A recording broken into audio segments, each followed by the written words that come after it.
So for me, sharing my experience did not start after my return to Zimbabwe.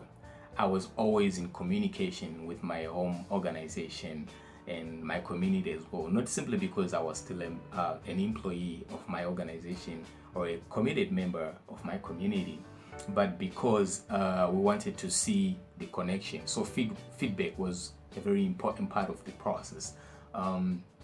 For example, to validate my follow-on project, because actually, for your own information, my follow-on project was basically a best practice model that I adopted from my host organization to my community.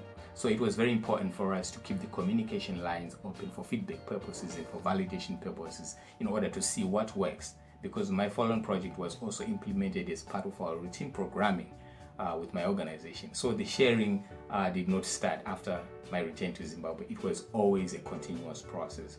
So when I came back home, my managers already knew what was in stock. We started hitting the ground running, introducing the follow-on project to stakeholders for buy-in, to the communities in terms of the implementation and all that. In terms of actually sharing the CSP courses and content, I remember I just did one, which was on ethical leadership during our annual general meeting, annual planning meeting.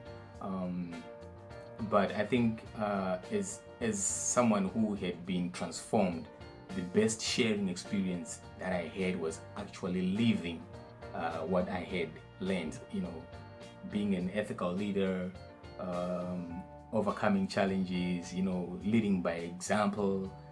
It was very important for me to share my experience that way, not necessarily through the content and the CSP courses as well.